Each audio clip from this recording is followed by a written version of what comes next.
창세기 오늘 40장을 공부하겠습니다. 이 창세기 39장까지 요셉의 이야기를 통해서 우리가 하나님의 가르치는 심오한 교훈을 배웠었습니다.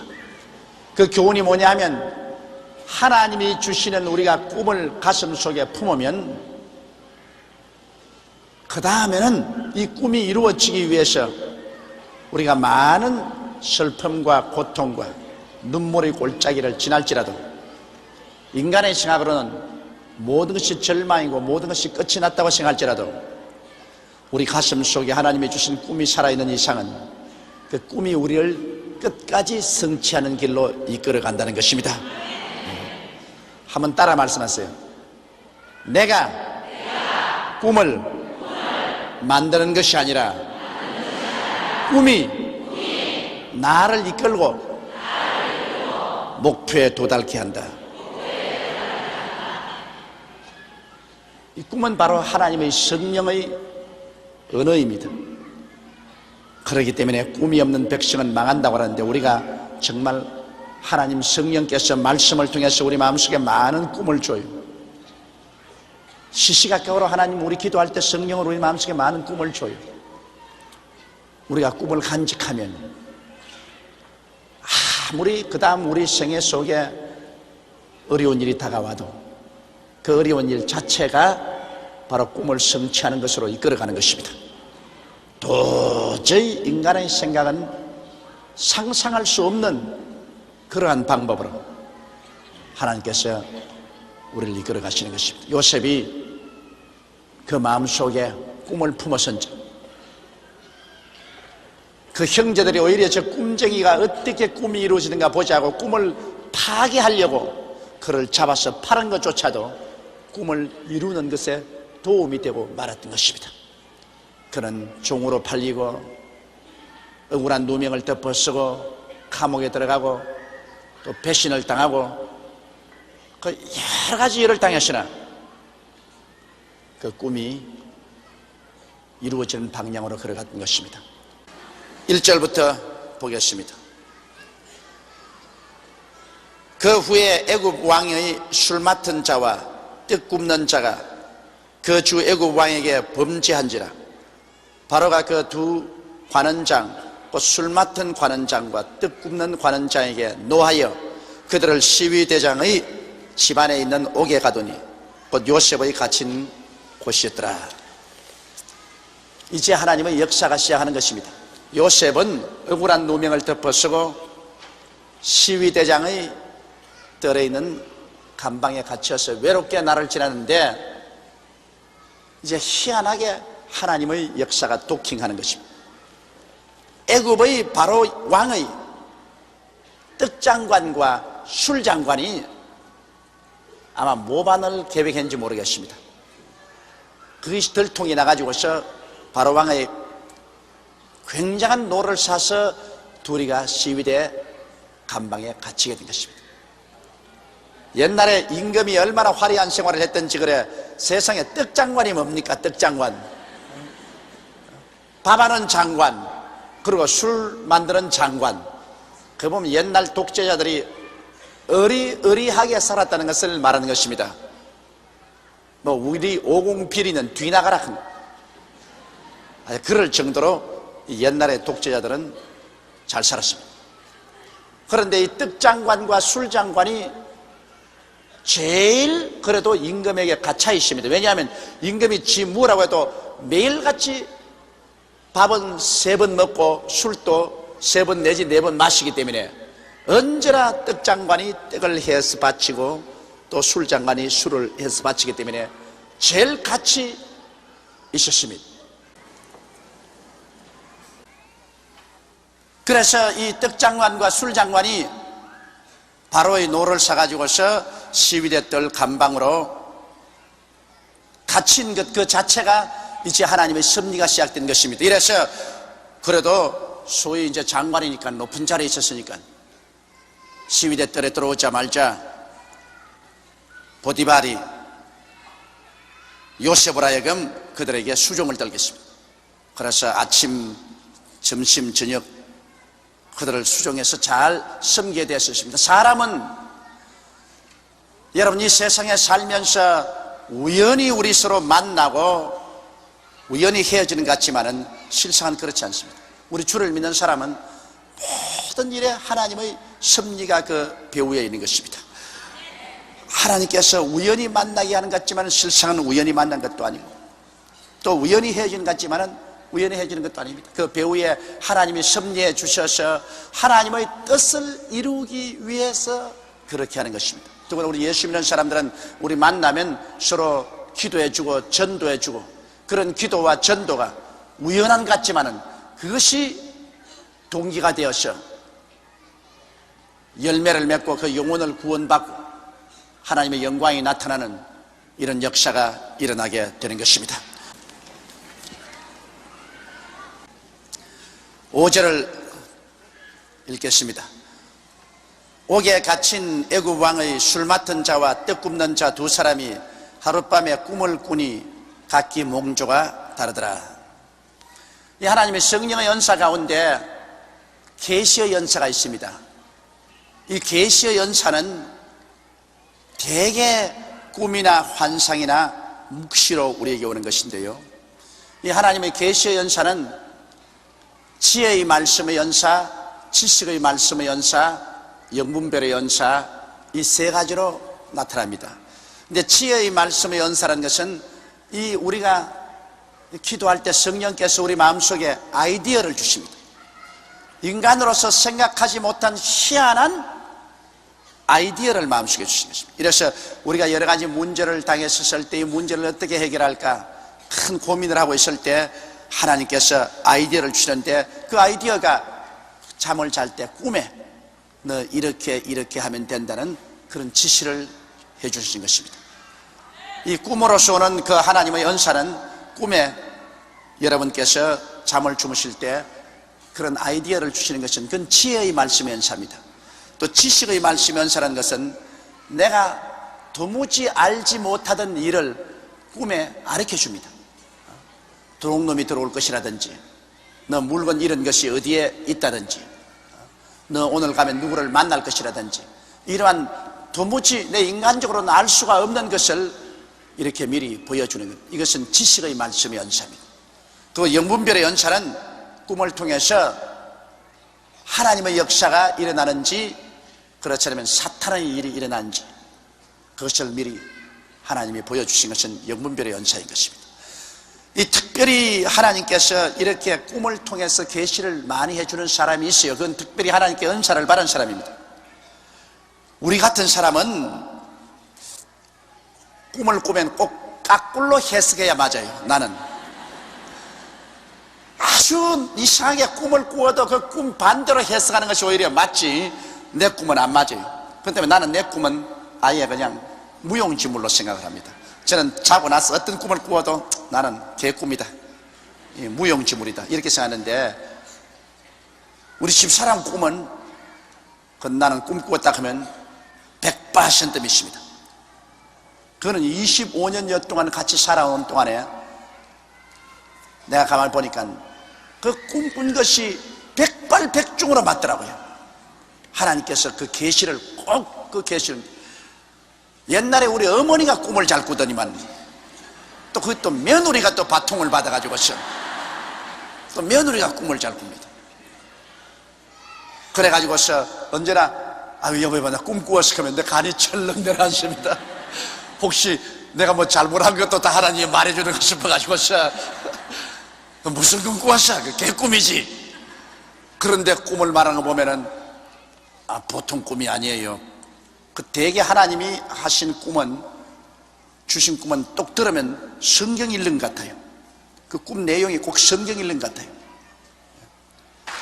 그와 같이 여러분, 이 하나님께서는 꿈을 통해서 우리에게 말씀하실 때가 굉장히 많습니다. 왜냐하면 이 평소에는 우리 혼이 너무 살아있기 때문에 하나님 말씀하려도 우리에게 이 접촉이 안 돼요. 우리가 너무 이 세상 문제에 관해서 관심을 가지기 때문에 접촉이 안 되는데, 잠을 잘 때는 혼이 잠을 자니까 하나님은 영에게 직접 말씀을 할 수가 있는 것입니다. 그래서 이 구약에 보면은 하나님께서 꿈을 통해서 지혜의 말씀이나 지식의 말씀이나 영분별을 해준 적이 대단히 많습니다.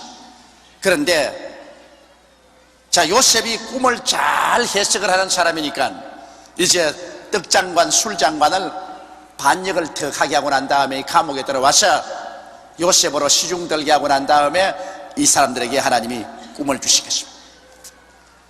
그러므로 하나님의 섭리란, 여러분 희한합니다. 하나님의 섭리라는 것은 우리 사람의 보기에는 모든 것이 낭패라고 생각하는데요, 그 낭패조차도 하나님의 뜻을 이루는 수단이 되는 것입니다. 그래서 이제 요셉이 그들에게 물어봤습니다. 아침에 요셉이 들어가 보니 그들에게 근심빛이 있는지라 요셉이 그 주인의 집에 자기와 함께 갇힌 바로의 관원장에게 묻되 당신들이 오늘 어찌하여 근심빛이 있나이까? 사람이 근심하면 얼굴이 어두워져요. 사람이 마음에 즐거우면 얼굴이 빛이 나요. 얼굴이 환하면 아, 마음에 즐거움이 있구나. 얼굴이 캄캄하면 마음에 근심이 있구나. 이 사람의 마음속의 심령의 그 상태가 그 육체의 모습에 대단히 나타납니다. 요사이 미국에는 이 마음과 육체는 하나로 연결되어 있다는 논리를 가지고서 그 이학적인 병 고치는 것이 활발히 연구되어 있습니다. 요사이 미국의 센세이션이, 이건 뭐 성경은 우리 옛날부터 이미 가르치고 있는데, 마음의 기쁨은 양약이라도 마음의 근심은 뼈로 썩게 한다. 성경은 벌써 옛날부터 되어 있는데 그 이학이 그걸 인정 안 하다가 요사이 비로소 이제 와서 사람의 마음이 육신의 병과 밀접한 관계가 있다. 마음이 즐겁고 기쁨이 충만하면 이 몸속에 병에 대항하는 저항력이 이 피 속에 있는 그 병을 대항하는 그러한 면역성이 굉장히 강해진다는 것입니다. 마음이 기쁘고 화평하고 즐거우면 피 속에 그 면역성이 강해져 가지고서 병이 들어오면 그 병을 다 잡아먹어버려요. 그러나 마음이 근심스럽고 염려가 꽉 들어차고 좌절되고 낙심되면은 이 피 속에는 면역소가 약해진다는 것입니다. 수도 적어지고 약해지기 때문에 병이 들어와서 몸을 잡아먹는다. 그래서 오늘날 육신의 건강은 사람의 마음의 상태와 절실하게 관계가 있다. 이것을 미국에서 아주 활발하게 지금 이학적으로 연구를 하고 이학의 새로운 분야를 개척한다고 아주 센세이셔널하게 그렇게 잡지에도 떠들고 이런 뭐 신문에도 떠들고 하는 걸 보았었습니다. 나는 그걸 보고 웃었습니다. 왜냐하면 성경 말씀은 벌써 지금으로부터 수천 년 전에 사람의 마음과 사람의 육신의 건강은 함께 간다는 것을 늘 가르쳐주고 있는 것입니다. 마음의 즐거움은 좋은 약이다. 마음의 근심은 뼈로 썩게 한다. 얼마나 무서운 말인 것입니다. 사람의 마음이 어떠하면 그 사람도 그러하다. 그 마음과 사람의 육신이라는 것은 그건 벗을래야 서로 벗을 수 없는 관계를 가지고 있는 것입니다. 그러므로 이 장관들이 꿈을 꾸었는데 이 꿈이 심상치 않은 꿈을 꾸고 나니까 마음에 근심이 꽉 들어찼습니다. 이게 무슨 잘못된 흉조가 아닌가. 그러니까 자동적으로 그만 몸의 신진대사가 그 마음에 눌려가지고서 얼굴에 수심이 꽉 들어차고 얼굴에 빛이 없고 캄캄합니다. 저도 무슨 영분별이 있어서 그런 게 아니라 강단에 서서 여러분 이렇게 하면 쓱 내려보면 아하, 저분은 근심이 있구나, 저분은 고통이 있구나, 저분은 좋은 일이 생겼구나 대만히 알아요. 그것도 가차해 보는 것보다 멀리서 보면 환하게 들여다 보인다고. 얼굴이 환한 사람하고 얼굴이 컴컴한 사람하고 뭐 아주 대조가 되는 것입니다. 요셉이 이 떡장관과 술장관의 그 얼굴을 보고 난 다음 얼굴이 색깔이 좋지 않은지라 물으셨습니다. 당신들은 오늘 어찌하여 근심빛이 나이까? 그들이 그에게 이르되 우리가 꿈을 꾸었으나 이를 해석할 자가 없도다. 요셉이 그들에게 이르되 해석은 하나님께 있지 아니하니까 청컨대 내게 고하소서. 이 꿈 잘 해석하는 은사를 받은 사람이 있어요. 그래서 하나님께서 그 은사를 주셔서 요셉에게 꿈을 해석할 수 있도록 그렇게 해주신 것입니다. 술 맡은 관원장이 그 꿈을 요셉에게 말하되 가로되 내가 꿈에 보니 내 앞에 포도나무가 있는데 그 나무에 3가지가 있고 싹이 나서 꽃이 피고 포도송이가 익었고 내 손에 바로의 잔이 있기로 내가 포도를 따서 그 즙을 바로의 잔에 짜서 그 잔을 바로의 손에 들었노라. 요셉이 그에게 이르되 그 해석이 이러하니 3가지는 사흘이라. 지금부터 사흘 안에 바로가 당신의 머리를 들고 당신의 전직을 회복하리니 당신이 이왕에 술 맡은 자가 되었을 때 하던 것 같이 바로의 잔을 그 손에 받들게 되리이다. 당신이 득이하거든 나를 생각하고 내게 은혜를 베풀어 내 사정을 바로에게 구하여 이 집에서 나를 건져 주소서. 나는 히브리 땅에서 끌려온 자요 여기서 옥에 갇힐 일은 행치 아니하였나이다. 자, 술장관은 참 멋있는 꿈을 꾸었습니다.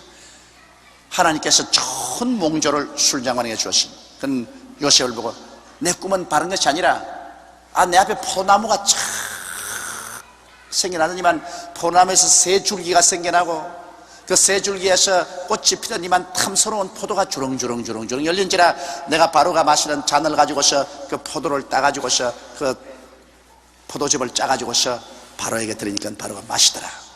요셉이 가만히 있더니만 얼굴에 빛이 반짝반짝 나고 생글생글 웃더니만 탁 무릎을 치면서 그 굉장히 좋은 길조입니다. 당신 술장관이니까 술은 포도나무에서 만드니까 3가지가 났다는 것은 그건 사흘을 말하고 그리고 당신이 다시 바로의 포도잔을 들고서 그 포도의 열매를 짜서 바로에게 들었다는 것은 사흘 후에 당신이 복권되어 가지고서 다시 술장관이 되어서 바로에게 술을 짜서 바치게 되겠습니다. 그러고 난 다음에 이제 요셉이 이제 자기 이제 또 인간적인 부탁을 합니다. 보십시오. 인간적인 부탁을 해도 하나님이 같이 안 계시면 소용이 없습니다. 뭐라고 했냐면 이제 당신 틀림없이 덕이해서 바로의 술장관이 되겠는데 내가 부탁 좀 합시다. 나는 여기 사실 12대 때 종으로 들어와 있지만은 여기 들어올 만한 죄를 지은 적이 없어요. 나는 12대장 보디바라의 아내의 억울한 무고를 당해서 누명을 덮어쓰고 이곳에 들어왔는데 사실은 이곳에 들어와서 내가 감옥에 갇혀서 썩을 일은 한 적이 없습니다. 그러므로 임금님을 만나거든 임금님에게 내 사정을 호소해 주어서 나로 하여금 이 감옥에서 좀 나오게 해 주십시오.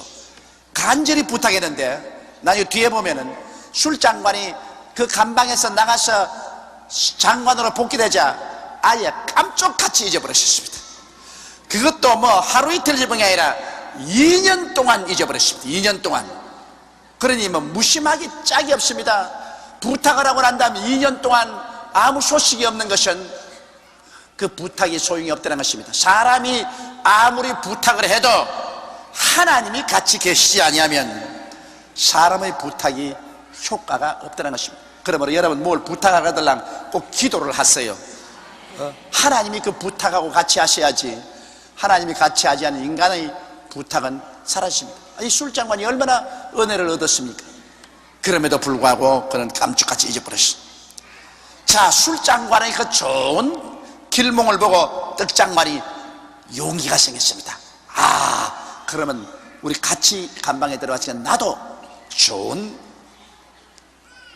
일이 있겠다. 그래서 그런 말을 했습니다. 떡 굽는 관원장이 그 해석의 기람을 보고 요셉에게 이르되 나도 꿈에 보니 흰떡 3광주리가 내 머리에 있고 그 윗광주리에 바로를 위하여 만든 각종 구운 식물이 있는데 새들이 내 머리의 광주리에서 그것을 먹더라. 이게 이제 절단입니다.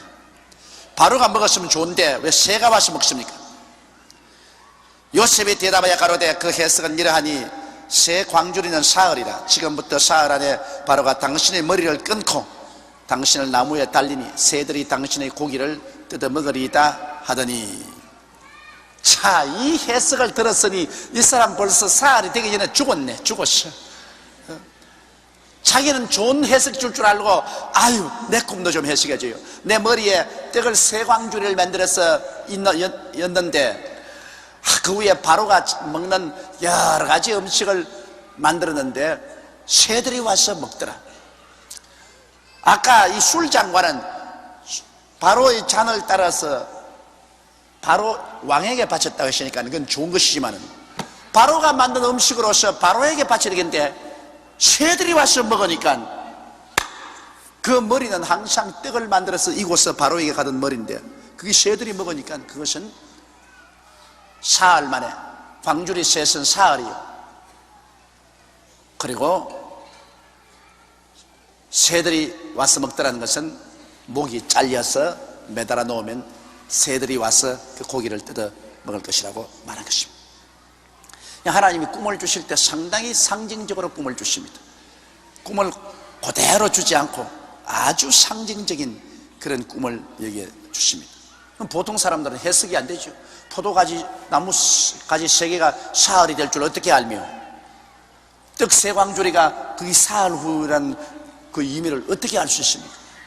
이런 것은 성령이 주신 꿈은 성령으로 해석이 되는 것입니다, 여러분. 그러면 여러분이 이해할 수 없는 그러나 신비한 꿈이 여러분에게 주어지면 반드시 그 꿈을 가지고서 해석을 해달라고 하나님께 기도를 해서 하나님의 성령이 마음속에 깨닫게 해주도록 하십시오. 자기 마음대로 인간적으로 해석하면 안 됩니다. 여러분이 꿈을 꾸든지 하나님께 계시를 바라면, 기도하면 마음에 싹 깨달아집니다. 아, 이것이다. 그 깨달아지는 건 희한합니다. 전에까지는 그 무엇인지 모르는데 이것이다 이렇게 깨달아져요, 마음속에. 그게 바로 하나님이 주시는 해석인 것입니다. 그러면 해석이 돼요. 요셉은 이 술장관이나 떡장관이 이 꿈을 말할 때 그는 마음속에 하나님이여 이 꿈을 해석해 주시옵소서 기도를 하고 있는데 마음속에 싹 깨달아지거든요. 하나님이 계시란 깨달아지는 것입니다. 아, 3가지는 사흘이고 떡 3광주리도 사흘이다. 딱 깨달아져요. 오늘날 또 하나님께서는 우리에게 정말 여러 가지로 말씀하기를 원하시고 계십니다. 왜냐하면 하나님은 살아계시고 우리는 하나님의 자녀인데 하나님께서 우리에게 미리 얼마나 말씀하기를 원하지 않겠습니까? 그런데 우리가 너무 세상에 취해가지고 영적인 음성을 듣지 못합니다. 하나님은 영이시라 예배하는 자가 신령과 진정으로 예배할지라 했는데 우리는 육에 속해가지고 무엇을 먹을까, 무엇을 입을까, 무엇을 마실까를 늘 생각하고 감각적인 존재로서 눈에 보고 귀로 듣고 코로 냄새 맡고 입으로 맛보고 손으로 만지는 것에 너무 집중해가지고서 영적으로 하나님과 교제를 하질 않습니다. 그래서 하나님께서 말씀을 잘 하지 못하셔요. 하나님께서 여호수아에게 말씀하기를 네가 주야로 나의 율법책을 묵상하고 거기에 있는 것을 다 행하면 네가 어디로 가든지 형통하려고 말합니다. 그건 왜냐? 율법책이란 성경을 말하는데 성경은 하나님이 계시거든요. 주야로 성경을 그냥 읽으라고 말하십니다. 주야로 성경을 묵상하라 했습니다. 묵상을 통해서 하나님이 말씀하시거든요. 그냥 읽는 것은 그냥 쫙쫙 그냥 읽어 나가니까 하나님이 미처 말씀할 여가가 없어요. 묵상이라는 것은 하나님 말씀을 읽고 가만히 있어서 하나님의 음성을 듣는 것이 묵상인 겁니다. 내가 하나님 말씀을 읽고 난 다음 그 말씀을 마음속에서 부글부글 이렇게 끌어올리면서 가만히 쉬면 하나님이 내게 말씀을 해주십니다. 그러므로 우리는 묵상하는 시간을 많이 가야 돼. 그냥 확 읽어나가지 말고 성경을 읽고는 내 마음에 부딪히는 말씀이 있으면 그 말씀을 가지고 일단 읽는 것을 중지하고 그 말씀을 다시 되풀이해서 생각하고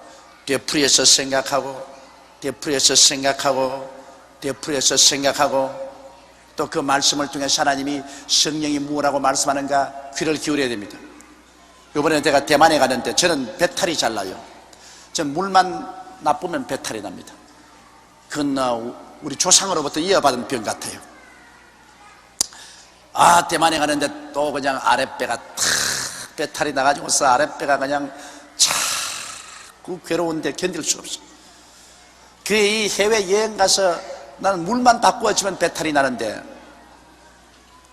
이제 하나님 앞에서 이거 고쳐야 되겠다.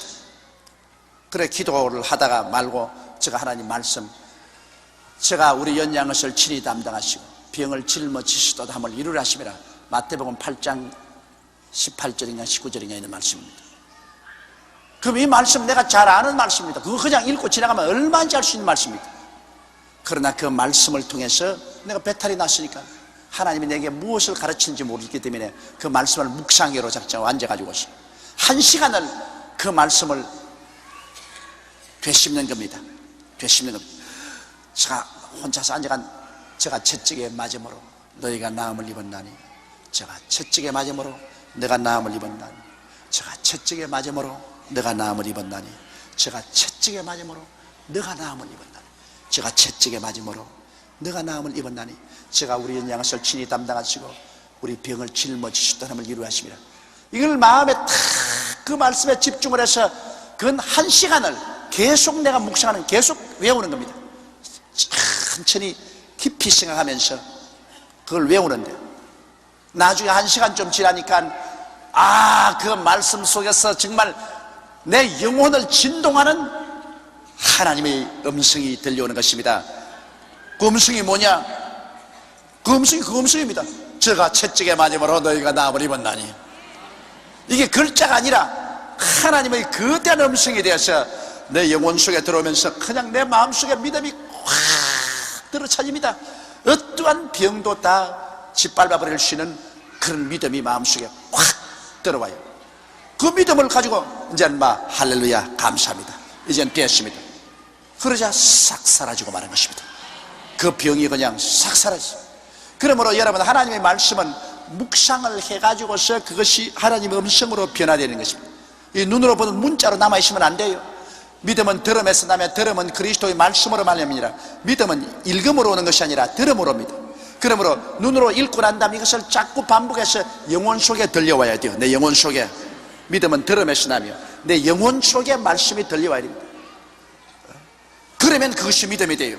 여러분, 오늘 이 교회에 오셔서 저희 성경 강해를 들으시는 중에도 그냥 내 음성을 육신의 귀로 듣고 육신의 귀로 흘리면 그 믿음으로 안 돼요. 그러나 이것이 여러분의 영혼 속에 들려지게 되면, 여러분 성령으로 영혼 속에 들려지면 이것이 여러분에게 큰 믿음으로 변화되는 것입니다. 이러므로 성경 말씀, 좋은 말씀을 여러분 성경을 쫙 읽고 나가다가 그냥 내 마음속에 탁 부딪히는 그 말씀이 오면은 일단 성경에 있는 것을 그치고 그 말씀을 가지고 묵상을 꼭 하십시오. 묵상을 10분 하든지 30분 하든지, 시간이 있으면 1시간 하든지 다른 데 더 건너가지 말고 그 말씀을 또 되씹고 되씹고 또 되씹고 또 되씹고, 그것을 되씹는데 입으로 조용한 말로서 하는 게 좋습니다. 큰 소리 하지 말고, 또 아무 말도 안 하면 안 돼요. 내 귀에 들릴만하게, 내 귀에 들릴만하게 예수 그리스도의 은혜를 너희가 알거니와 제가 부유하신 자로서 너희를 위하여 가난하게 되심은 저희 가난하심으로 인하여 너희로 부요케 하려 하심이라. 고린도후서 8장 9절. 이런 말씀 같은 건 하나하나 자꾸 여러분 되씹어서 말하면서 귀로 들으면서 묵상을 하면 나중에 가난에 대한 것을 정복하고 우리 주 예수 그리스도의 축복을 내가 소유할 수 있는 믿음이 마음속에 가득해집니다. 그러면 그 믿음을 받아가지고서 그 다음 기도하는 겁니다. 주여 믿습니다. 가난을 다 물리쳐버리고 저주를 물리쳐버리고 주님이 축복해 주옵소서. 그 믿음을 가지고, 그런 믿으면 기도하면 그 하늘 보좌가 진동한다고요.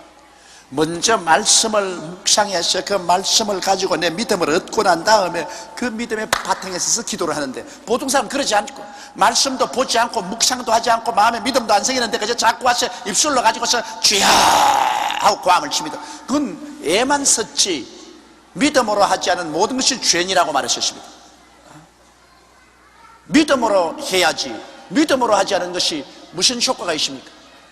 그러므로 반드시 하나님께 기도하는 것은 먼저 말씀을 묵상하고 그 말씀을 통해서 마음속에 믿음을 얻고 그 말씀이 주는 믿음을 바탕으로 해가 하나님께 기도하면 그 놀라운 역사가 일어나게 되는 것입니다.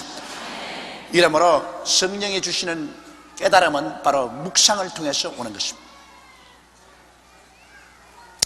자, 20절에 보면 제3일은 바로의 탄일이라. 바로 3일이 바로의 생일이었습니다. 바로가 모든 신하를 위하여 잔치할 때 술 맡은 관원장과 떡 굽는 관원장으로 머리를 그 신하 중에 들게 하니라. 바로의 술 맡은 관원장은 전직을 회복하며 그가 잔을 바로의 손에 받들어 드렸고 떡 굽는 관원장은 메어 달리니 요셉이 그들에게 해석함과 같이 되었으나 술 맡은 관원장이 요셉을 기억지 않고 잊었더라. 하나님의 때가 안 오면 사람의 힘으로 아무리 해도 소용이 없어요. 이 사람 일찍이 그 기억을 하고 있어도 소용이 없어요. 하나님께서 바로 술 맡은 관원장과 떡 맡은 관원장이 꿈을 꾸고 그 요셉이 해석하도록 하는 것이 하나님의 섭리인데, 해석을 듣고 난 다음에 그것을 기억나지 않고 잊어버리게 하는 것도 하나님의 역사인 것입니다. 하나님의 때에 기억나게 해야 돼요. 요사이 대학교 이제 입시가 얼마 안 남았으니까 부모들이 사생결단이요. 그래서 그냥 애들을 그냥 강제로 새벽에 데리고 와서 내게 기도를 받으러 오고 막 그러는데, 어떤 사람 말하기를 그 기도한다고 무슨 효과가 있냐? 지 공부를 열심히 해야지 뭐 공부도 해놓고 난 다음 뭐 기도한다고 효과가 있냐? 물론 공부를 열심히 해야 돼요. 그런데 아무리 공부를 열심히 해도 그날 시험지 딱 가지고 연필 딱 뜨면 아예 벽창호 같이 머리가 딱 막힐 때가 있습니다. 기억이 안 나요. 평소에 공부한 것이 기억이 안 나요. 그럼 망하는 거예요. 이렇게 요셉이 술장관에게 붙었는데, 여러분 애굽에서 장관 좀 되려면 그것도 머리가 꽤 높은 사람이 장관이 돼요. IQ가 높은 사람이 장관이 되는데, 그렇게 꿈을 해석해서 감옥에서 나갈 만큼 충격을 받은 체험을 하고도 깜짝같이 잊어버리거든. 하나님이 기억해 주실 때야 기억이 나는 거예요. 그렇기 때문에 여러분 자녀들이 학교 입학시험 공부를 했으면 열심히 기도해 줘야 돼요. 왜냐하면 시험장에 가서 시험지 펼쳐놓고 연필 들었을 때 기억나게 해 주셔야 해요. 하나님의 성령은 기억나게 해주는 하나님인 것입니다. 내가 너희에게 진리를 기억나게 해줘요. 그래서 내가 배운 것이 기억이 나면은, 그러면 내 배운 실력을 최대로 발휘할 수 있기 때문에 시험을 칠 수 있는 거예요. 그러므로 하나님이 도와주셔서 기억나게 하는 것도 기억나지 않은 것은 틀립니다.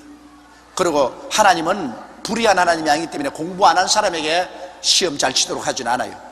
그것은 마치 농부가 씨앗을 심지 않은데 거둘 것을 생각하는 것과 같습니다. 아무리 기도해도 벼를 심어야 벼가 나고 콩을 심어야 심은 것은 하나님이 잘 나도록 얼마나 도와줄 수 있습니다. 그러나 심지 않은 것은 도와줄 수 없어요. 공부도 평소에 부지런히 열심히 해놨는데 그건 하나님이 얼마든지 성령으로 도와주셔서 기도해 주면 그걸 도와주셔서 그것이 열매 맺게 해주지만, 전혀 공부도 안 하고 땡땡 놀고 난 다음에 최걸렁 목사처럼, 평양신학교 최걸렁 목사, 친구들은 다 내일 시험 친다고 열심히 기숙사에서 공부하는데 자기는 신학교 뒷산에 올라가서 밤새도록 철야 기도를 하고 난 다음에 아침에 와서 시험지를 득당하니까 뭐 아무것도 모르겠어. 그러니까 큰 소리로 성령님도 역시 시험에는 절절 매는군. 성령님이 절절 매는 것이 아니라 자기가 하나도 안 심었는데 뭘 성령님이 거두게 해주세요. 뭘 머릿속에 좀 심어놔야지. 그래야 성령님도 도와주시죠. 다른 친구들은 밤새도록 시험 잘 치라고 공부하는데 자기는 밤새도록 산위에 올라가서 내일 시험 잘 치게 되려고 철야기도 하고 난 다음에 와서 보니 뭐 까막눈이지 뭐 까막눈. 알탱이 뭐요. 하나님은 법칙을 어겨서 일하지 않습니다. 사람이 무엇으로 심든지 그대로 거두리라. 심어 놓으면 때가 오면 거둡니다. 그러므로 요셉이 바로 떡장관과 술장관의 꿈을 해석하는데 그 꿈 해석하는 것이 바로 씨앗입니다. 술장관 속에 심어졌습니다. 요셉이 꿈을 잘 해석하더라. 이 경험이 심어졌어요. 그러면 심어진 것은 이제 나중에 때가 오면 돌아가는데 그 돌아가는 기간이 2년 걸렸습니다. 2년. 41장을 보십시다. 만 2년 후에 바로가 꿈을 꾼 적 자기가 하숙했었는데, 자, 이건 전부 꿈판입니다. 꿈판이야. 그러나 사람에게 하나님이 예수 안 믿는 사람에게는, 더구나 안 믿는 사람에게는 꿈을 통해서 말한다. 그러니까 예수 안 믿는 사람도 희한한 꿈을 꾸지 않아요. 하나님 말씀해 주는 것입니다. 믿는 사람은 성경을 통해서도 말씀하고 기도할 때도 말씀을 할 수 있지만 안 믿는 사람은 성경도 안 보고 기도도 안 하기 때문에 하나님이 안 믿는 사람에게는 꿈을 통해서 말할 수밖에 없습니다. 자, 요셉은 그날 이후로 감옥에서 365일 봄, 여름, 가을, 겨울이 지나가고 또 365일 봄, 여름, 가을, 겨울이 지나갔습니다. 2년 동안 감방에서 요셉은 그대로 시들어지고 있는데 이제는 아무 소식도 없습니다. 그런 탄식을 하고 세상에 술장관 이렇게 무전하오, 내가 그렇게 시중을 들고 꿈까지 해석해 주는데 그런 나를 잃을 수가 있어. 그러나 그 2년 동안 하나님은 요셉은 더 깨어지게 만들고 더 기도하고 신령하게 만들고 하나님은 때를 기다린 것입니다. 때를 기다렸다가 2년 후에 때가 오매 만 2년 후에 바로가 꿈을 꾼 적 자기가 하숫가에 있었는데 나일 강변에 있었다는 것입니다. 아름답고 살찐 7 암소가 하수에서 올라와서 갈밭에서 뜯어먹고 그 뒤에 또 흉악하고 파리한 다른 7 암소가 하수에서 올라와서 그 소와 함께 하숫가에 썼더니 그 흉악하고 파리한 소가 그 아름답고 살찐 7 소를 먹은지라 바로가 곧 깨었다가, 자, 이게 흉한 꿈 아닙니까? 다시 잠이 들어 꿈을 꾸니 한 줄기에 무성하고 충실한 7 이삭이 나오고 그 위에 또 세약하고 동풍에 마른 7 이삭이 나오더니 그 세약한 7 이삭이 무성하고 충실한 7 이삭을 삼킨지라 바로가 깬 적 꿈이라. 아침에 그 마음이 번민하여 보내어 애굽의 술객과 박사들을 모두 불러 그들에게 그 꿈을 고하였으나 그것을 바로에게 해석하는 자가 없었더라. 이거 아주 의미심장한 꿈을 꾸었습니다. 그리고 하나님께서요, 확실하게 이루어질 것은 언제나 2번 연급해 꾸게 하는 것입니다. 두 숫자는 정인의 숫자거든요. 그러므로 예수님께서도 전도하라 그럴 때 둘씩 보내십니다. 2 숫자는 바로 증거인의 숫자인 것입니다. 그러므로 하나님께서 확실하게 우리에게 말씀하려고 할 때는 2번 연급해 말씀하시는 것입니다. 그런데 바로가 꿈을 꾸었는데 이 꿈이야말로 참 비상한 꿈입니다. 저 나일 강변에 섰는데 보니까 아주 살이 찌고 툭실툭실한 7마리의 소가 올라와서 나일 강변에서 그냥 풀을 와싹와싹 뜯어먹는데 보기 좋습니다. 근데 얼마 있자다가 보니까 아예 그냥 말라서 등가죽이 그냥 배에 붙어있는 흉악한 소 7마리가 올라와서 풀만 먹는 것이 아니라 그 살찐 소 7마리를 다 잡아먹고도 그대로 흉악한 대로 남아있습니다. 그 잠에 깼습니다. 여러분, 하나님이 주시는 계시의 꿈은요, 깨고 난 다음에도 생시와 같습니다. 그냥 밤에 밥을 많이 먹고 그냥 너무 막 지쳐서 꾼 꿈은 이거는 막 혼몽 중에 구워서 깨고 나도 그게 그건지 모릅니다.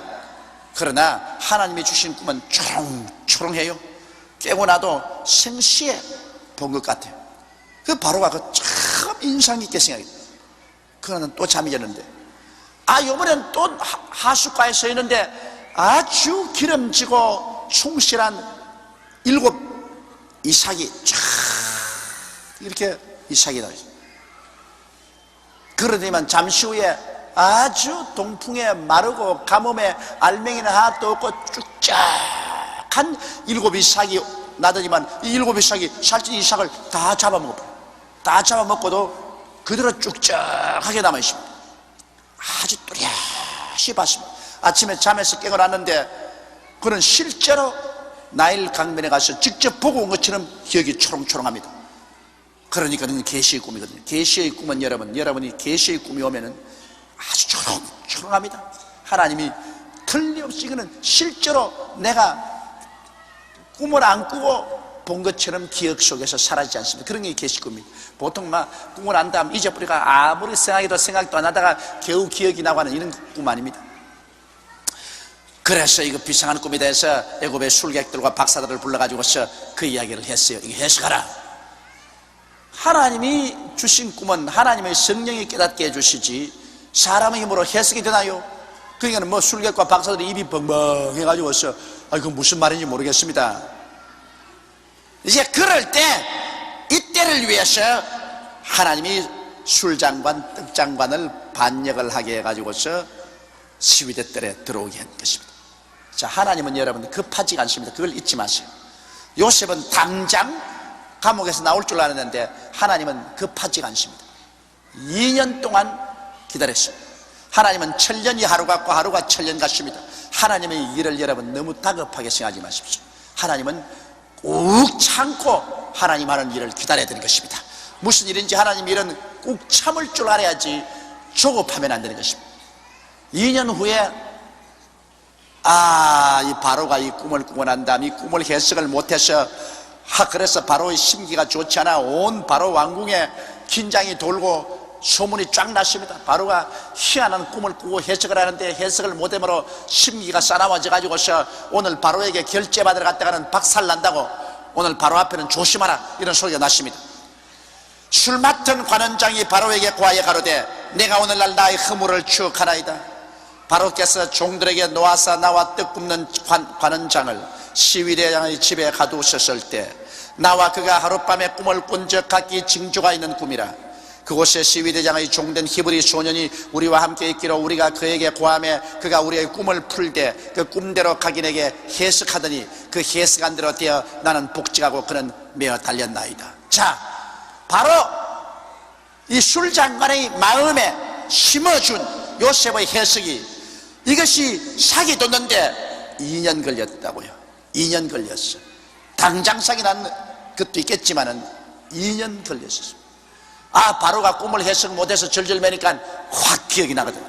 그렇다, 내가 깜짝 잊었구나. 이럴 수가 있냐. 그 요셉 소년이 내 꿈을 해석해 준 게 2년 전 아니었나. 어떻게 내가 이렇게 감쪽같이 잊어버릴 수가 있느냐. 야, 이걸 고해야 되겠다. 그래서 바로 왕에 가서 꿈 해석자라는 요셉에 대한 이야기를 했었습니다. 이에 바로가 보내어 요셉을 부르매 그들이 급히 그를 옥에서 낸지라. 요셉이 곧 수염을 깎고 그 옷을 갈아입고 바로에게 들어오니. 이러니 하나님이 같이 계신 사람은 절대로 망하지 않습니다. 하나님이 같이 계신 사람은 세상 사람이 다 발길로 차고 무시하고 심지어는 감옥에 집어넣고 영원히 거기서 썩으라고 해도 하나님이 썩히지 않은 사람은 썩지 않습니다. 하나님이 높이는 사람 낮출 수 없고요, 하나님이 낮춘 사람 높일 수 없습니다. 하나님이 택한 사람 멸망할 수도 없고요, 하나님이 구원한 사람 지옥도 못 가는 것입니다. 이 우주의 주권자는 하나님이십니다. 감히 절대 주권자 하나님을 누가 대적합니까? 여러분이 다 구원받아서 이 추운 날 이 교회에 와서 이렇게 앉아 계신 것, 여러분이 왔다고 생각하면 큰 오해입니다. 실제는 만세 만대 전에, 해와 달과 별들도 생기기 전에, 이 세상의 시간도 생기기 그 이전에 이미 하나님이 당신 생각 속에서 여러분을 보신 거로 여러분을 택하사 하나님이 자녀가 되도록 예정해 놓았기 때문에 이 마지막 때 하나님께서 성령으로 부르셔서 오늘 또 여러분 하나님이 불러서 온 것인 것입니다. 여러분이 자신이 신앙이 조화가 왔다고 생각하는 건 오해요. 하나님이 부르셨기 때문에 그 하나님의 부르심이 마음속에 있기 때문에 마음속에 격동이 돼 가지고서 교회 가야지, 교회 가야지, 만사를 쫓겨나고 교회 가야지, 그리고 온 거예요. 그게 하나님이 불러서 온 것입니다. 이러므로 하나님이 우리를 붙잡고 있으면 아무도 우리를 못 빼앗아가. 예수께서 뭐라고 말했습니까? 너희를 내게 주신 이는 만유보다 크시며 내 손에서 빼앗을 자가 없나니라. 여러분 다 하나님이 만세전에 택해서 예수님에게 주어놨기 때문에 예수님 손에서 누가 빼앗아간단 말입니까? 무슨 마귀가 빼앗아가요? 어림없는 소리 하지 마십시오. 일단 하나님의 택하심을 받아 중생한 사람은 지옥 안 갑니다. 인생을 살아가는 동안에 좀 뜨거웠다가 식었다가 하는 것은 있지요. 발걸음이 좀 흐트러져서 이렇게 갈짓자 걸음을 걸을 때도 있지요. 그러나 그것은 얼마 가지 아니하고 하나님 손에 딱 잡혀있기 때문에 반드시 천국에 가는 것입니다. 그러므로 요셉은 하나님이 돌보시는 사람이라 형들이 팔고 또 보디바르의 아내가 무고를 해가지고서 엄청나게 고난을 당하고 시비대들에 갇히고 술장관이 은혜 받은 것 다 잊어버리고 2년 동안에 모른 체하고 그랬지만 이게 모두가 다 합쳐서 유익이 되는 것은 그럼 왜 2년 동안 기다렸나? 2년 동안 기다린 이유는 여러분, 옛날에 중동에서 남자가 세상에 출세해서 일을 시작하는 나이가 30살입니다. 30살이죠. 그런데 술장관에게 꿈을 해석해 줄 때가 요셉의 나이 몇 살이냐? 28살입니다. 30살이 안 됐기 때문에 나이 차도록 하나님이 기다렸다고요. 예수님도 30이 되심에 요단강에 와서 세례를 받으시고 그리고 공생애를 시작했습니다. 그 중동의 남자가 공생애를 시작하는 것, 그것이 30살부터 출발한 것입니다. 그러니까 하나님께서 이 30살이면 제일 하나님이 신이 많은 그런 나이인 것입니다. 그 나이를 기다린다고 하나님께서 2년 동안 기다렸지 요셉이 미워서 2년 동안 기다린 것은 아닌 것입니다. 그러므로 하나님은 다 일을 하시되 때를 따라 아름답게 하십니다. 예수님 보고서 가나의 혼인잔치에서 그 어머니가 와서 이 집에 포도주가 떨어졌다 할 때 말하셨으면 예수님께서 여자여 나와 무슨 상관이니까 내 때가 아직 이르지 아니하였나이다. 주님께서 기적을 행해도 딱 타이밍을 맞춥니다. 타이밍 맞춰서 하는 것입니다. 그렇기 때문에 우리는 하나님의 때를 기다릴 줄 알아야 됩니다. 성급하면 안 돼요.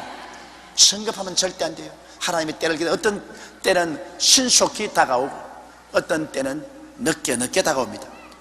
하나님의 때를 기다려야 돼요. 모세는 40에 이스라엘을 구원하려고 하셨으나 하나님 때가 안 왔으므로 못했죠. 그러나 80이 되니까 하나님의 때가 왔습니다. 하나님 때가 오니까 80된 모세가 이스라엘을 인도해냈었습니다. 여러분, 모든 우리의 기도는 하나님께 상달되고 난 그 즉시로 하나님은 때를 만드는 것입니다. 그 때를 여러분 기다리세요. 아주 듬직하게 기다리면 반드시 하나님은 때가 오면 이루시는 것입니다. 그래, 요셉이 30살이 딱 되자 때가 오면 하나님께서 이제는 바로에게 또 꿈을 주어서 꿈 해석자라는 요셉을 이제는 불러내게 된 것입니다. 바로가 요셉에게 이르되 내가 한 꿈을 꾸었으나 그것을 해석하는 자가 없더니 들은즉 너는 꿈을 들으면 능히 푼다더라. 요셉이 바로에게 대답하여 가로되 이는 내게 있는 것이 아니라 하나님이 바로에게 평안한 대답을 하시리이다. 요셉 참 겸손하고 좋은 사람입니다. 내가 꿈 좀 문제 없어요. 말하세요. 이랬더니 쥐가 영광을 따봤구만. 요셉은 겸손하지 않습니까? 나는 꿈 해석 못해요. 꿈 해석은 하나님 아버지께 있어요. 하나님이 바로 임금에게 좋은 해석을 주실 것입니다. 우리는 언제나 하나님 중심으로 하셔야 됩니다. 모든 것은 하나님이 하시는 일이지 우리가 하는 일 아닙니다. 그러면 우리 자신을 자랑해서는 결코 안 되는 것입니다. 바로가 요셉에게 이르되 내가 꿈에 하숫가에 서서 보니 살찌고 아름다운 7 암소가 하숫가에서 올라와 갈밭에서 뜯어먹고 그 뒤에 또 약하고 심히 흉악하고 파리한 7 암소가 올라오니 그같이 흉악한 것들은 애굽 땅에서 내가 아직 보지 못한 것이라. 그 파리하고 흉악한 소가 처음의 7살찐 소를 먹었으며 먹었으나 먹은 듯 하지 아니하여 여전히 흉악하더라. 내가 또 곧 깨었다가 다시 꿈에 보니 한 줄기에 무성하고 충실한 7 이삭이 나오고 그 위에 또 쇠약하고 동풍에 마른 7 이삭이 나더니 그 쇠약한 이삭이 좋은 7 이삭을 삼키더라. 내가 그 꿈을 술개에게 말하였으나 그것을 내게 보이는 자가 없느니라. 그래서 바로가 자기가 꾼 꿈 그대로를 요셉에게 설명을 했습니다. 요셉이 바로에게 고하되 바로의 꿈은 하나이라. 하나님이 그 하실 일을 바로에게 보이심이니라. 하나라. 앞에 꾼 꿈이나 뒤에 꾼 꿈이나 한 가지 사실을 확실히 보여주기 위해서 그렇게 했다. 7 좋은 암소는 7회요 7 좋은 이삭도 7회니 그 꿈은 하나라. 자, 이게 하나님이 깨닫게 해주셔야지. 아까 떡장관 술장관은 3가지 새 떡반죽은 사흘이라고 했는데 이건 또 7은 또 7회입니다. 그러니 인간의 마음대로 해석을 할 수가 없어요. 하나님이 마음속에 깨닫게 해줘야 되는 것입니다. 요셉이 고하되 바로의 꿈은 하나이다. 하나님이 그 하실 일을 바로에게 보이심이니라. 자, 7 좋은 암소는 7회요 7 좋은 이삭도 7회니 그 꿈은 하나이라. 그 위에 올라온 파리와 흉악한 7 소는 또 7년이요 동풍에 말라 속이 빈 7 이삭도 역시 7회 흉년이니 내가 바로에게 구하기를 하나님이 그 하실 일로 바로에게 보이신다 함이 이것이라.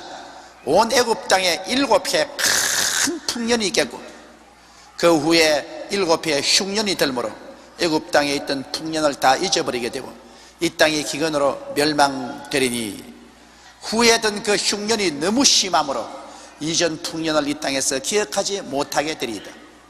이것은 무슨 말이냐면 후에 온 흉악한 소가 앞에 살찐 소를 다 먹고도 형편없이 그대로 남아있고 후에 흉악한 7 이삭이 살찐 이삭을 다 먹고도 그대로 쭉 가 있는 것은 뒤에 다가올 흉년이 앞에 있을 7년 풍년보다 더 무시무시한 흉년일 것을 말하는 것입니다. 자, 여기 보십시오. 천재지변도 하나님이 다스린다는 것입니다. 지금 우리 한국의 여러분, 박정희 대통령 때부터 시작해서 지금까지 계속해서 우리 몇 년마다 풍년이 들잖아요. 한국에 우리 한 번도 흉년이 들지 않았습니다. 계속 풍년 들었습니다. 그게 무슨 우리 한국의 수리 개선이 잘 돼서 그런 줄 압니까? 우리 한국에 1천만 성도가 주야로 기도하고 있고 그 기도를 받아서 하나님이 이 민족을 축복하기로 작정했기 때문에 흉년을 안 보내실 것입니다. 이것도 기도해야 돼요. 우리가 끊임없이 흉년이 오지 않고 풍년이 오도록 하나님께 기도해야 돼요. 애굽에 벌써 다가올 7년 풍년도 하나님이 미리 예언하셨고 그 후에 7년 흉년도 이미 하나님이 예언하셨습니다. 그러므로 풍년과 흉년을 하나님이 당신의 힘으로 작정을 하시는 것입니다. 하나님이 운전하셔요. 그러므로 여러분, 이 인류의 역사라는 것 하나님이 하시는 움직이는 겁니다. 인간이 뭐 아무리 과학이 발달되고 인간의 힘이 뭐 어때고 다 쓸데없는 소리입니다. 하나님께서 풍년을 주시면 나라가 흥하고 아무리 과학이 발달된 미국이나 소련 같은 나라도 하나님이 흉년 주시면 나라가 바싹 망해버립니다. 지금 대한민국과 이북과 보시면 이북에 갔다 온 사람들마다 이구동성으로 말하는 것은 너무너무 이북 사람들이 식량이 부족해가지고 전부 아주 깡깡 마르고 영양실조가 걸려있고 그러게 다 같은 대한민국 땅인데 허리가 반 잘렸는데 이남에는 하나님을 경외하고 이북에는 하나님을 반대하니 똑같은 대한민국 땅인데 이남에는 계속해서 풍년이 와서 우리 밥 먹고 사는 것 걱정 없지 않아요? 우리 먹고 사는 걱정 없습니다. 배고픈 사람 없어요. 그러나 다 같은 대한민국 땅인데 하나님을 반역하고 하나님을 무시하니 거기에 있는 동포들이 흉년으로 말미암아 아주 배를 굶고 있다. 난 최근에 이북에 갔다 온 많은 사람들의 이야기를 듣고 있습니다. 그 이구동성으로 하는 말이 공산당 간부들만은 잘 먹고 잘 입고 잘 살고 그 외 일반 백성들이 너무너무 옷도 비참하게 입고 깡 마르고 영양실조가 걸려있더라. 이러므로 풍년과 흉년도 하나님이 주시고 행복과 불행도 하나님이 주시는 것입니다. 여러분, 우리가 하나님을 중심으로 잘 섬기면 하나님이 우리 마음에 행복을 주시면 그 사람 불행해 될 도리가 없어요. 마음에 하나님이 행복을 주시는데 어떻게 불행해져요? 그러나 아무리 부귀의 영화 공명을 가지고 있어도 하나님을 잘 섬기지 않아서 하나님이 행복을 빼앗아가면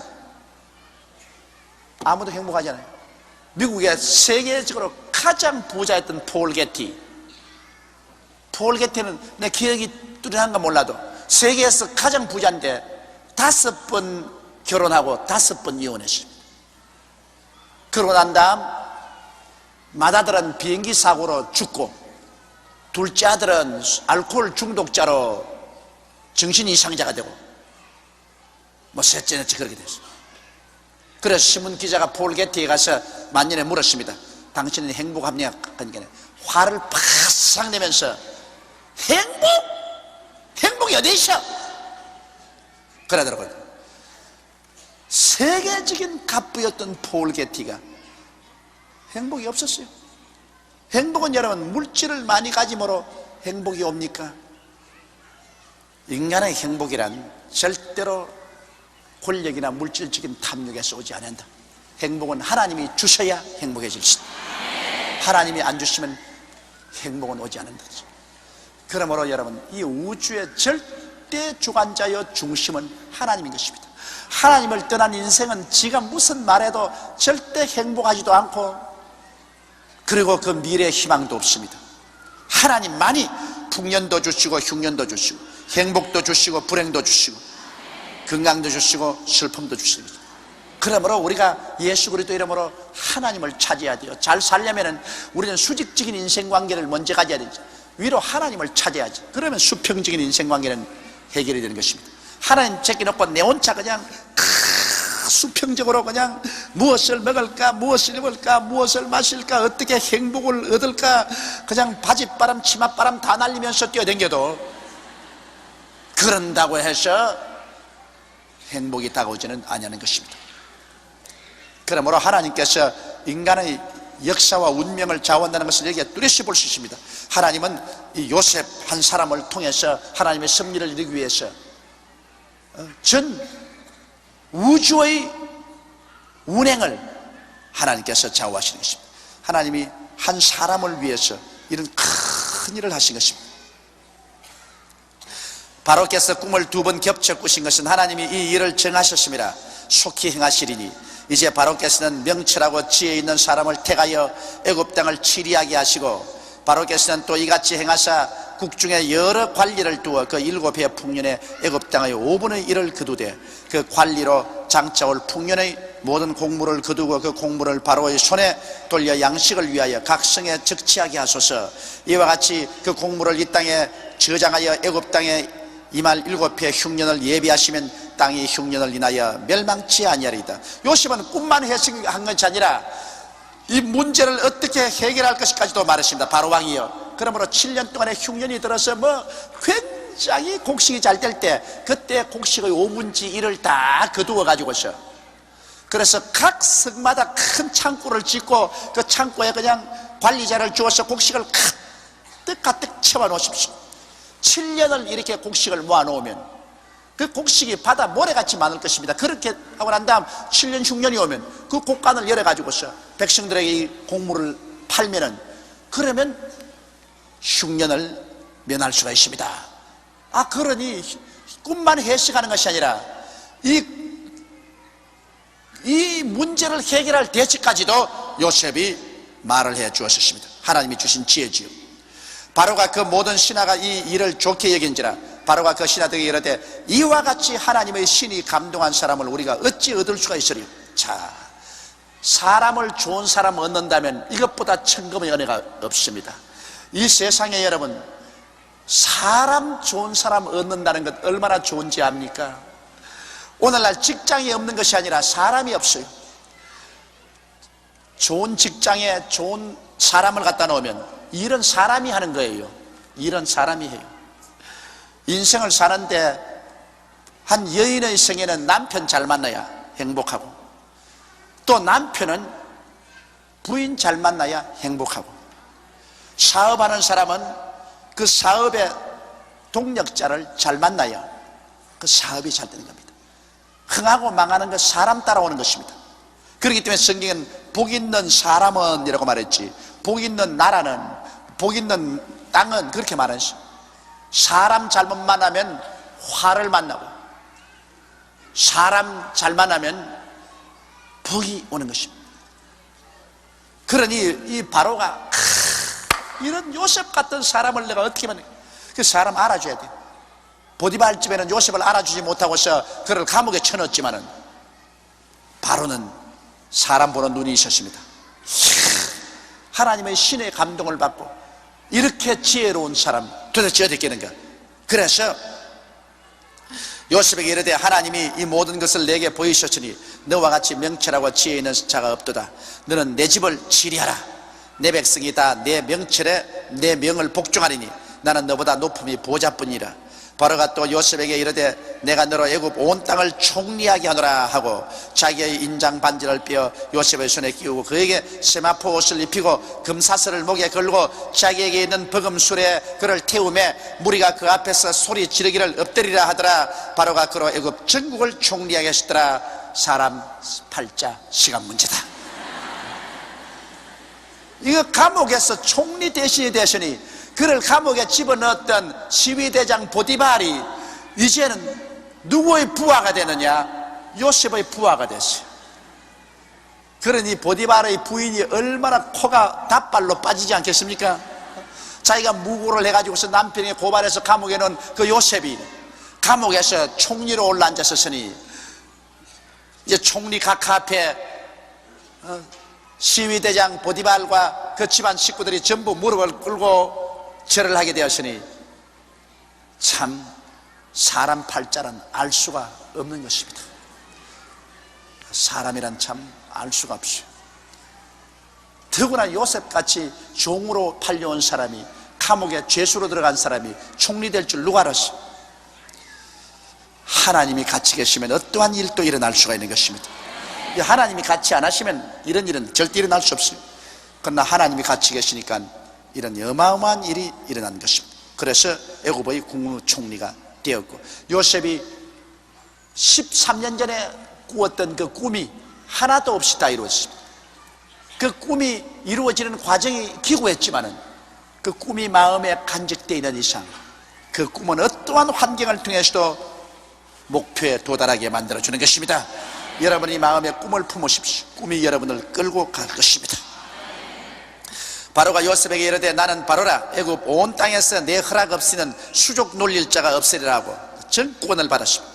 그가 요셉의 이름을 사브낫바네라 하고 또 온 제사장 보디베라의 딸 아스낫을 그에게 주어 아내를 삼게 하니 요셉이 나가 애굽 온 땅을 순찰하니라. 이제는 국무총리도 되고 또 이제 아내도 얻어서 결혼도 하고 요셉이 정말 축복의 정상에 올랐습니다.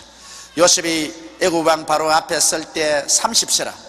보십시오. 나이 30세가 되어야 하나님은 이제는 완전한 책임을 지고 일할 수 있는 사람으로 이렇게 세워지는 것입니다.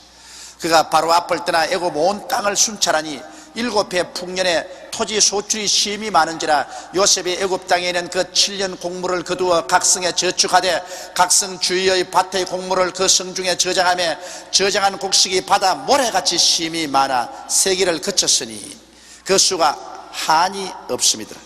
얼마나 풍년이 들어서 곡식이 잘 됐던지 그 곡식을 이제는 나중에는 그 섬을 셀 수가 없어요. 그만큼 풍년이 들었습니다. 그 다음에 흉년이 들기 전에 요셉에게 두 아들을 낳되 곧 온 제사장 보디베라의 딸 아스나시 그에게 낳은지라 요셉이 그 장자 이름을 므낫세 잊어버렸다 그 말입니다.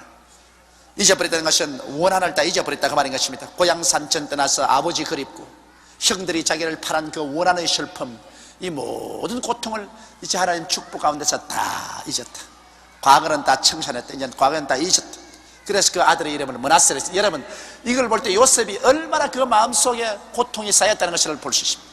17년의 객지 생활에 한없이 아버지가 그립고 집이 그립고 그리고 형들에 대한 그 괘씸한 생각, 그 원한스러운 생각이 마음속에 늘으시는데 자기가 잘 되면 잊어버릴 수 있습니다.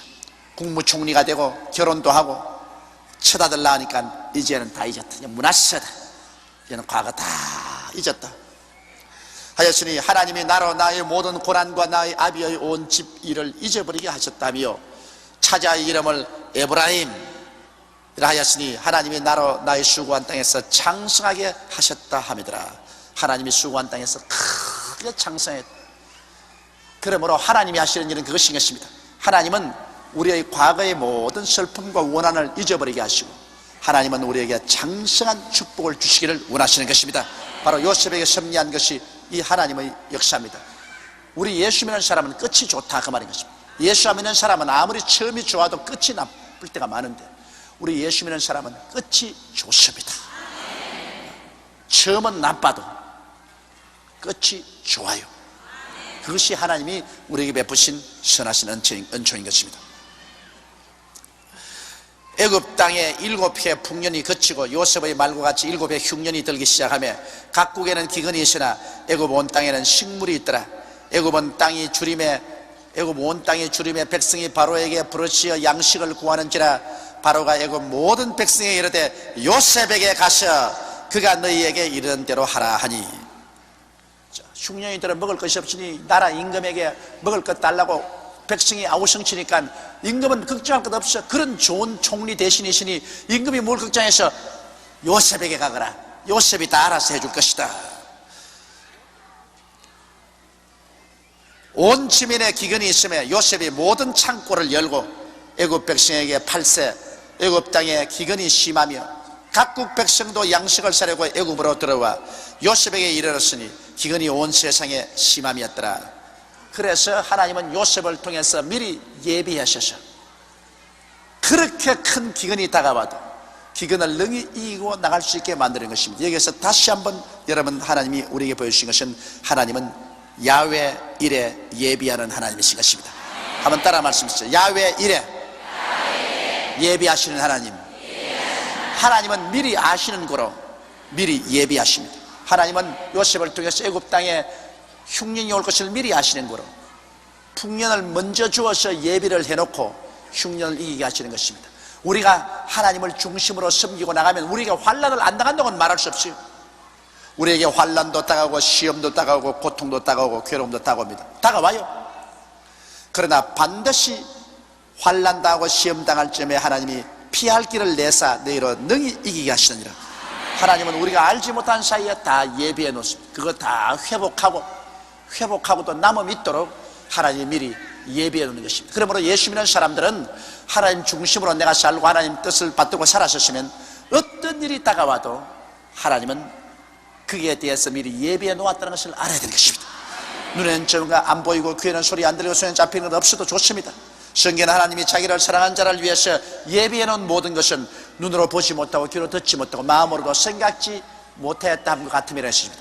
인간으로서는 도저히 이해할 수 없어요.